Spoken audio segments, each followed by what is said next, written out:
The following podcast is for mature listeners. Although looked at in a light-hearted manner, some content may be graphic and gruesome. Also, due to the host's complete lack of maturity, those easily offended will probably be offended. Hold on to your butts.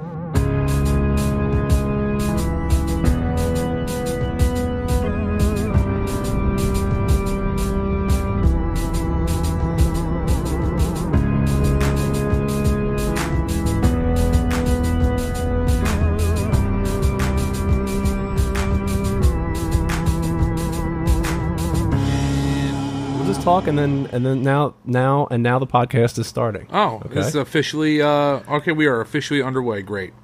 We are underway. I'm Paul, and this is Jake, and this is welcome. Spooky time with Paul and Jake. Creepy, spooky, touchy time with Jake and Paul. Yeah, especially the touchy.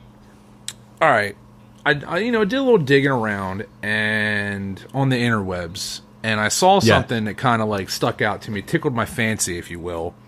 Okay, well, wait, hold on. Before let's tell the so this is episode number 2 of The Depths, and what we're gonna do is we're gonna treat this almost like the fucking the Are You Afraid of the Dark show. Like, if we find something creepy, we will just bring it and present it for approval of the Midnight Society. So if Jake has something he finds that's creepy, if I have something I find, there's no like actual rhyme or reason. Right, there's no guy that reads the show and guy that reacts to the show. We're both going to be kind of jumping back and forth. So it might not always be me, then Jake, then me, then Jake. It might be two of me or two of Jake. We're just going to we're going to roll this. So I don't think anyone can handle two of me. No. But two gingers at once. That's a whole lot of something going on. I think I've seen videos on the internet about that. I think that's like two gingers at once. Yeah, I think you might have to pay a nominal fee for that. Right. So I'm excited because this is the first episode that Jake is presenting to me, and I've been racking my brain, Jake, trying to think of like what would. Don't hype me up. Don't hype me up too much here, buddy. I've been racking my brain trying to think of what would disturb you, like what would get you in the mood to share a terrifying thing, and the only thing I could think that seems like it would have disturbed you is maybe when Papa Shango put the curse on the Ultimate Warrior. You know what? And made him sweat the black goop. Yeah. Is that what this is about? No, it's not. That time that Papa Shango cursed the Ultimate Warrior. Eerily close, but no, there was no. Was it green vomit that came out of the Ultimate Warrior? There were two. There was one where he vomited green shit all over the people that were like trying to help him out. And then after that happened, he came out and Mean Gene was like, "Warrior, do you feel okay after that curse that Papa Shango?" If you don't like wrestling, this is probably super boring for you, but we're in it now. He was like, "Are you feeling confident after Papa Shango put that curse on you?" And he did this big speech about how the Warriors are behind him and everything's gonna. And then all of a sudden, from the mountains of Valhalla, I'm gonna fuel the rocket ships. And just throws up everywhere. Yeah, right. Then he starts sweating like black sweat. All right. That's enough. Let's get back on track here. No wrestling. So I'm a huge fan of movies like Shutter Island, and I even recently watched that movie A Cure for Wellness. I don't know if you saw that. It had I've never even heard of that. Yeah, it's along the same lines as Shutter Island, but so Shutter Island was Leonardo DiCaprio in like the sanatorium where they like yes, right. Yeah. I was gonna say it dealt with like a mental institution, kind of thing, right? Yeah. Okay. All right. So what I looked up was something it happened here in the States. Ooh. There's this place Hometown. known as the Waverly Sanatorium. Have you heard of that? I have not. Actually, the name sounds familiar. Did it inspire something? There was a movie, like a really shitty, like B horror movie, like loosely based on what happened in this place. But I don't know if it's actually directly inspired like any other like well-known films or anything like that. Okay, the name sounded familiar, but I have no idea. All right. I don't know anything about it. All right, cool. Well, that makes me feel a little bit better then. So this place, it's a sanatorium. It opened up in 1910 in Louisville, Kentucky.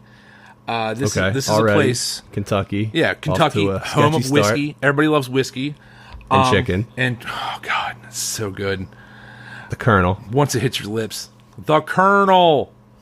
Once it hits your lips. So this place was actually home for patients suffering from tuberculosis. So okay, now tuberculosis is more than just like a bad cough, right? Like for a while there, I thought tuberculosis was just like a cold that kind of killed you eventually. Yeah, so it's... what was that? Somebody opened something?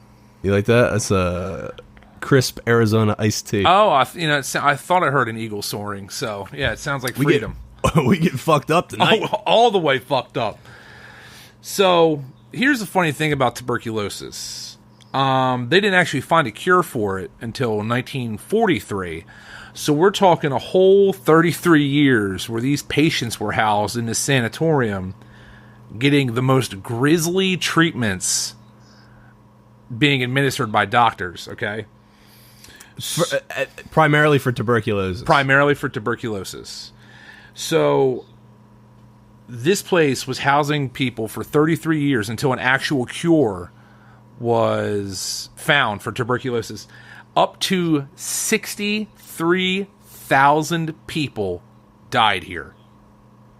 63,000 people? 63,000 died grisly deaths because of the treatments that they were receiving from doctors. So let's... Okay, so tuberculosis... Let me redact something here. Okay. What I read was that there was up to 60... They don't actually have an accurate head count. So it could be more. Could be more, could be less. Now, we're going to talk about that once I get in a little bit more of the meat and potatoes of this. Isn't that amazing that there was a time when they didn't keep an accurate count of how many fucking people were dying in state-run institutions? Exactly. So are you going to talk more about what tuberculosis actually is, or... I'm more along going to talk about how the patients were treated. So, but I'm not 100%. Tuberculosis is like a bacterial infection, right? That can spread to the brain. Is that right? Yeah. Or am I just... I'm not a medical professional, but... So, here's the thing. It affects your lungs a great deal. And, it causes you to, you are correct. It is a bacterial disease, but it really just kind of, hones in on the lungs and kind of, shuts the lungs down. Okay, so not fun. Not so much on the fun time. It's not like, oh, I got the chicken pox or I got a mild case of mono or something. Right. It's not just like a fun week off of school. Exactly. So what I think was what I found pretty disturbing is that doctors administering what they thought was, I guess, using air quotes here, state of the art, medicinal practices. They were taking balloons and manually shoving them down into the lungs of patients and Jesus Christ, and manually pumping them to inflate them to get the lungs to kind of restart, like you're fucking jumping a car battery. And then they thought that would work? Yeah. That was state of the art. I mean, you're talking 1910 here. Right. You're like, oh, well, can't go outside. It is dark time. We're going to get murdered. That's just... So they didn't fully understand what tuberculosis... They didn't know what they were dealing with here, apparently. Because exactly. I don't think that balloons are antibacterial. No. Generally. Well, I mean, they could have just rubbed them in alcohol and be like, oh, it's sterile. Shove it in there. It may have helped more than blowing them up in their fucking lungs. Well, it gets worse. So, if that... Did this work? Did the balloon thing work? I'm going to give you 3 guesses. Something tells me that is not what eventually became the cure for tuberculosis. No. Okay. Another thing that they would do, and this is a lot worse than the balloon tactic that they were doing, they would actually remove ribs and hunks of muscle to allow the lungs to inflate in the person's chest cavity. And then, I feel like they're not really getting at the root of the issue here. Yeah, you're right. You're not really tackling the beast head on here. You're more so just saying, you know what, we're just going to play around with this person until they just die. Yeah, really. So these are just some of the awful things that these doctors were doing to these patients. But the real question you need to ask... Doctors. Doctors. With air quotes. Yeah. The real question you need to ask yourself here is, what are they doing with the bodies? You got all, Jake, you got all these bodies. What are you doing with them? They have... Please tell me that they are returning them to the family so they can have a prim and proper burial. No. They have a motherfucking body chute that they chuck them down and throw them into a cable car setup to get them out of the place and then burn them. Whoa. Yep. It's like there's no regard for human life, the actual people that are suffering in this hospital. Not at all. It's more of a medical experiment place. Exactly. And I guess now that I'm thinking about it, I don't know if you've ever watched American Horror Story. Yeah, but like the second season with the asylum, like it kind of like brings me back to like some of like couple episodes of that. But like the fact that they're like just throwing these people down a chute into a cable car set, it's like an underground railroad of death. Like it's fucking awful. But I bet that burning the bodies does kill off the tuberculosis. Oh, well, I mean, obviously it burns out the bacteria that they're suffering from, not shoving balloons down into their lungs. So now tuberculosis is like super, super, super contagious too, right? Exactly. Okay. So did any of these doctors have the tables turned on them at some point? I didn't read anything about the doctors like it coming back on them, but they probably knew better than to go to this fucking place. What I did read though is that about 12 years after this place opened, a nurse was getting so like disturbed from all the like the horror, like the people like in agony, people like bleeding out and in pain. She hung herself. And then several years later, in the same room that nurse hung herself, another nurse threw herself off a ledge from that room and killed herself as well because of all the disturbing images and stuff that she was seeing. Like, they couldn't just like put in for a transfer? That's what I'm saying. Like, you just like, you know what? I've seen some shit here. Like, I think it's time for me to go back to being a vet. Yeah. Like, I'm going to go back to working with, like, puppies or something. Like, I'm tired of seeing all these people getting their ribs ripped out and bleeding out and whatnot. Yeah, or, like, call the newspaper. Yeah. Like, report it to someone. Get in contact with somebody, like, let them know, like, this is not right. But then again, I guess, this may have just been the way things were dealt with. Exactly. Then, This is the norm. So. Cut them up. If they die, fucking throw them in the chute. Well, shortly thereafter, after the tuberculosis, like after a cure for tuberculosis is found and everything starts to clear up and whatnot, the place has been shut down because of all the awful things that happened there. Well, right. So about 60 years later, about 2003, 2004, the Louisville Ghost Hunter Society visited the sanatorium and obviously like went through, wanted to see like what's been going on over the past years. And was the place like kept up with? It was completely trashed. Okay, so it was this is like one of the first, like, I guess you could say, haunting sightings. Was that they went into the kitchen and heard like small pitter patter footsteps, like they heard the footsteps, and then smelled a fresh scent of baked bread. Baked bread. Yeah, so it's like I thought that was pretty odd. So like maybe there was like some sort of the ghost of the Pillsbury Doughboy there. maybe the Pillsbury Doughboy suffered from tuberculosis and died there, and that was they just have used him as a mascot for baked goods for all these years. His tormented eternity is to do shitty commercials where people tickle him. Yeah. Maybe there was a homeless guy in there cooking up some breakfast.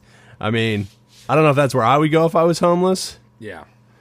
I think I would steer clear of a hospital or anything like that if I was a homeless guy, because it sounds like a good idea, but it's probably not a good idea if the place is abandoned.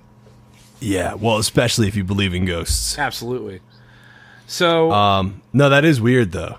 one of the most notable cases is there's been several sightings of this woman, like people like going in and checking out, and like ghost hunters and whatnot. There's an old woman who's like shackled at her feet and hands because she was being treated because obviously like the bacterial disease would affect the mind, and people believe that they see this old woman like in like a garb and she's like bleeding through it and whatnot.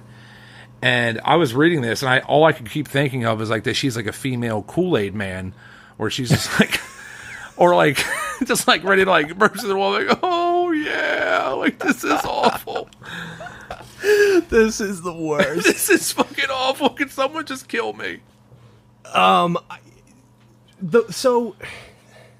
Man, I really don't know anything about tuberculosis. Would they bleed because it's just their lungs were fucked up and they were like coughing up blood? This woman was bleeding because she was fucking shackled, and the shackles are apparently too tight or something like that. That's what I would assume. Okay, all right, yeah, that makes sense. But I mean, I was like reading some of the reports of like all the things that were seen there. There's reports saying that like the entire place is reported by someone known as like quote unquote like the creeper, which is like this creeper. Yeah, which is like this ominous presence that kind of like whenever you're walking around and you feel like like a cold chill run down your back. They believe it's like a spirit of like someone who was tormented there, or possibly some sort of like demonic spirit that is housed there. But I think anything that's referred to as the creeper just kind of has like pedo toucher written all over it. Yeah, it's not the name hasn't held up too well over the years. It just kind of like reminds me of that movie, that Michael J. Fox movie, The Frighteners. Like, you ever seen that movie? Or like Michael J. Fox he was a legit ghost hunter, and Jake Busey played the ghost of like a murderer back in like the 50s, and then like his spirit came back to life in present day and was like continuing his murderous rampage. But if anything, that movie was just haunted by Jake Busey's horrible acting. Zing. Yeah, got him. So I do want to say that I don't think there's anything fucking scarier than mental institution, like abandoned absolutely mental institutions. Yeah, there's no way like everyone's like, oh hey, this place is abandoned or it's like haunted. I'm like, oh, what is it? It's a mental institution. I'm like, yeah, there's no way I'm going in there. Yeah, right. Like I think that it would be cool to maybe spend the night at a place that's like known to be haunted, like a haunted hotel or a house that maybe you can stay at for a night. But there's no fucking way I would stay the night in any kind of hospital, prison, or mental institution. Yeah. I feel like, I don't know, man. There's just it's like another level of fucking creepy. Yeah, absolutely. I keep saying that too much, but what? I keep saying absolutely, absolutely, indubitably. No, it's your catchphrase. It's your catchphrase. Absolutely, it is. Yeah. We'll make a T-shirt. Oh fuck yeah! This is what I thought was kind of funny. I read it and I just kind of like wanted to be like, really, people? So tourists, like they do ghost tours and stuff like that of the place now. Like obviously, like it's not still just like left in shambles. Like people kind of like it kind of got cleaned up. Oh, somebody's taken it over and like fixed it up. In the past 10 years, like it's been kind of cleaned up and whatnot. They exploit its history. Yeah, you're just trying to get that quick payout. Yeah, man, turn a buck. Exactly. So like tourists and tour guides have both quoted as saying that they see what they'll say is doppelgangers, or doubles of themselves when they look around and like reflective surfaces. Oh fuck no! No. And it looks like them. It looks like themselves. Wait, hold on, time out. They see themselves when they look in reflective surfaces. Yeah, like they look like, oh wait, you mean like mirrors and shit? No, man, you looking in the mirror and you see yourself. Damn, son, that's scary as hell. Yeah, that's see, you had me going until you put the reflective surfaces. Well, yeah, they're saying that they're looking in these surfaces and they're seeing themselves, but like their eyes are all like blacked out. Not quite. Like blacked out, like they look like they were from like a Norwegian black metal band. But it's almost like an uncanny valley kind of thing. Exactly. Like it's just off enough for you to be like, whoa, that's not right. But I'm just kind of like, so you're telling me right now you're going to look into something shiny and you're going to see yourself and be like, get freaked out? Like, what are you, fucking stupid? Like, well, I could see that happening for some people. I mean, some people are not the most welcoming thing to look at. You know what I mean? I'm trying to. I'm not gonna lie to you. I look at myself in the morning, and yeah, I get a little queasy. I'm not even gonna lie to you. I'm not exactly a sight to behold in the morning. What are you talking about, Jake? You are a beautiful I'm black a vision. man. I am A vision. I'm a fucking vision. I can't allow you to be so hard on yourself. Someone's got to. So, and the finally, this is the last, I guess I could say, story that I have. And this is probably like the one that people recall the most, is that they recall seeing this little kid named Timmy. He's about 7 years old. You know, how do they know his name? He would tell them his name. Oh shit! Yeah, and he was roughly 7 years old, like around that age frame, and age range, I should say. And he died there, and he would always. They did kids here too. Yeah. Oh man! And that's what's really fucking beat, is that kids died from this stuff back then, and that's just unfair. Yeah, for sure. He would play with a rubber ball, and he would kind of vaguely talk to people who would see him, and he would like the ball would roll towards them, and that's kind of like what everyone kind of would all kind of like collectively say what would happen whenever they encountered Timmy. Holy shit! I mean, as playful and innocent as that seems, that's probably the creepiest of it all. Oh yeah. Because if I vaguely hear like a small kid's voice kind of like, yeah, man, what's going on? And then like I see a little ball roll towards me, I'm walking the opposite way. Like, because that shit is a little spooky, man. For sure. The kid ghosts are the scariest ghosts. Exactly. Like, let's bring it back to Are You Afraid of the Dark? The scariest episode of Are You Afraid of the Dark? Zeke the Plumber. Absolutely, hands down.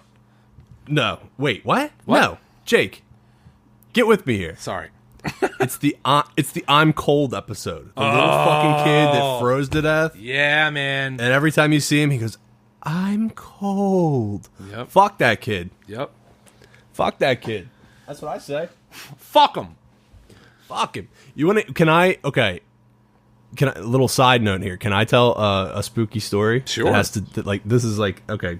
The whole kid thing got me on it. So, I have a cousin named Victor. Well, Victor and Leanne, right? They're brother and sister, but there's a little age gap. So when Victor was a kid, he had an imaginary friend, right? Okay. Named Bobby. Was it a prostitute? No, not a prostitute. Nope, no prostitute. I like the tie-in from episode 1, though. That's what I'm here for. So he kind of outgrew him, right? He outgrows Bobby. It was like an imaginary friend. Well, then all of a sudden, a couple years later, Leanne, his sister, has an imaginary friend named Bobby, right? Ooh. They live in the same house. They live in a house. I'm not going to say where. Nobody's going to know where the fuck I'm talking about. But Collins It Park. was in the same house. No, close. Spirit Run. So then my cousins Ryan and Eric, right? Okay. They end up living in this house with my aunt, who is Victor and Leanne's mom. Okay. They live there for a little while. Well, when they move in, all of a sudden, they have an imaginary friend named fucking Bobby. What the fuck? Yeah, right?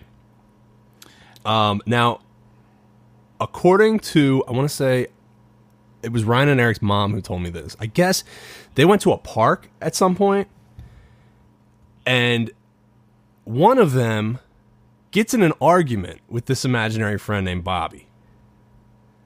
And they leave him at the park. And then that's it. Nobody hears from fucking Bobby again after this. Okay. Years later. Oh, shit. Years later, Leanne still lives there with her mom and dad, and they're moving out. And they're packing everything up. They're getting ready to go. And Leanne goes down to the basement. Right? Yeah. And when she goes down the steps and looks to her right, she sees a little boy playing with her old dollhouse He looks up at her and fucking disappears. Dude, she swears on her life that she saw this. Get the fuck out of here. Isn't that shit creepy? That is... Yep, that's terrifying. It gives you the chills, man. It's the little kid ghost. Because why? I'm literally looking around my house right now, just being like, yo, if there's a little kid in here right now, I'm punching that little fag right in the face. and you're there alone. Yeah, there's nobody, there's nobody there to protect you, Jake. Wait, no, that kid's not allowed in here. I'm not wearing pants. Who's the real creeper now? This will be the first time there were kids in your house while you didn't have pants on, Jake. Hey. I'm not putting any fingers. Thank God. Yeah. So yeah, I think in closing, stay away from any kind of old shitty haunted hospitals. Yeah, I think that's the real moral. That would be my advice, I here think. Is, and B, don't get tuberculosis if you lived in between 1910 and 1943. Because the shit was not going to end well. Yeah, because you're going to turn up missing down some sort of weird mine shaft thing, minus a rib, or have balloons in your lungs like some sort of fucked up party favor. And also, how much are those ghosts? You said they do ghost tours there? They do ghost tours. How much are they? I do not know the nominal fee, but I mean, it's in Kentucky and it's in Louisville. So, I mean, that could probably be a rootin' tootin' redneck good time. I think, I'd go there. I'd go there and I'd do the tour. I would not stay the night. No, that's out. Definitely would not. It's not an option. No, and I'm going to tell you something. If, like I said, if some little ball rolls towards me and there's some kid talking to me, I'm fucking out. Nah, he's catching that ball right between the eyes. Yeah. I'm going to punch somebody in the face on my way out. Right between his ghost eyes. Right between his little gay boy ghost eyes. That's a very Mike Pence thing of you to say, Jake. Yeah, and then down with abortion and I love Jesus. That's all I got for you. I don't know. Is that what he's supposed to say? We're getting too political. We're getting too political. I don't know anything about the president and the vice president. Yeah, I know they're awful. They're awful. I know they're wonderful men. Yes. Yeah, what he said. Right. Yeah. But yeah, that's what I had on the Waverly Sanatorium in Louisville, Kentucky. I was the Waverly Sanatorium. Waverly. What a name. Yeah.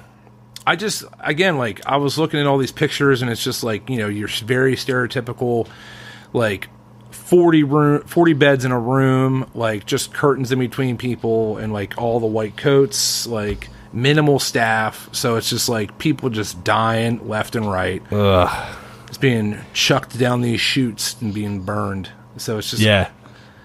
It's just you know, if anything, it speaks volumes to the leaps and bounds that our healthcare system has made over the past 100 years. You don't hear about a lot of people getting sent down chutes these days. Not at all. I think that's kind of been phased out. Well, so there was no risk of like burning these bodies and then putting the tuberculosis in the air to be breathed back in by healthy people? Yeah, you would think that they would be a little bit more like, hey, you know, like maybe we should do something other than just burn them or, you know, dump them near the facility that we're, you know, housing everyone at. But it's no wonder they had so many fucking people dying. I mean, everybody in the neighboring communities is probably breathing in fucking tuberculosis air. Like, oh, got a quick cough? Go to the sanatorium. You're obviously fucking sick and you're going to die soon. Yeah, really. This is like job security for these fucking doctors. Absolutely. Maybe they did have it figured out, and they were just trying to cash in. I wonder what a doctor would like. How a doctor was paid back then in like 1910. Like, do you think they're actually paid with like shekels? Yeah, shekels or like, you know, 1910. I don't know, man. That seems like I think doctor was a term that people kind of used pretty loosely back then. Yeah. I think if you worked at like a fucking Rite Aid, you're essentially a doctor. Come make house calls. You know what I mean? Exactly. Well, I mean, I don't even know were there Rite Aids back then. Well, if you worked they at had the fucking, drugstores. They had they called it like it wasn't like an Eckerd's or a Happy Harry's. It was just like you know, like local drugstore. Yeah, but most of the fucking remedies they had were like soda. Like, come get your Coca-Cola; it'll cure your ailments. Yeah, here's a jar of ether. It's a cure-all. Here's some chloroform. It'll just make you pass the fuck out. Yeah. Different times, man. Different times. Oh, yeah. Well, the medical community has really come together. That falls since in line to say almost the same timeline as H.H. Holmes, because he was involved in a lot of different drugstores. Back in the day, but that's a conversation. That's a different episode. That's we're building up to that episode. Absolutely. It's going to be a good one. Yeah. There's a lot to talk. There's a lot of meat on them bones. Yeah, just like your boy. Yes, your boys. Your boys. Your boys. Yeah, we go. I'll tell you what. As we go on here and we do more and more serial killers, we'll have to rank them and see who we think are like the most sadistic, terrible serial killers. Oh, I'm into that. I mean, all serial killers suck, right? Oh, yeah. But some are much better serial killers than others. Yeah, there are some very clumsy and very, I guess you can call them dumb. Yeah, just messy. Messy is probably a good term for them. Messy, right. But then there's some that really, they love their trade and they give it all they have. They wear costumes. They come up with puzzles. I mean, there's a lot of levels. I feel like this is the premise for the movie Saw. Yes. Yeah. I think it was. All right, man. Good shit. Yeah. So I hope that was informative. It was very informative. Everybody learned a little bit. I know I did. Yes. Yep. The history of tuberculosis. A little bit of tuberculosis, a little bit of a horrible healthcare system, and, creepy child ghosts. Who doesn't love that? No one. Everyone loves that. Yeah, absolutely. Everyone in the world. Hey, listen, Jake. Yeah, Paul. Why don't you do me a favor? Yeah. Along with all the other listeners. Tell me what's that. Go to iTunes. Yeah. Rate and review this podcast. Make it a good rating. Only good I don't care ratings. what you say in the review. Just make the rating good. Everyone should say how debonair and suave the two co-hosts for this podcast are. I mean, I would be okay if you didn't say that too, but all good ratings. No shit. Hey, say it. It's out there now. It's out there in the interwebs. Debonair. Debonair. That's a word. Look it up. It's a word. Is it debonair or debonair? I'm pretty sure it's a V or V. I think it's a V. Don't quote me on that because I'm probably wrong. I can't spell good. Okay. Wrong kid. So yeah, if you enjoy the podcast, that would help us immensely if you could review and rate the podcast. And if you want to keep up with what's going on, you can follow us at The Depthscast on Twitter and Instagram. And as always, if you have any suggestions for a future show, you can send it over to thedepthspodcast@gmail.com. I think that's it. I think I'm done talking. That was good. The shit was lit. All right. Until next time, Jake. Later on. Bye.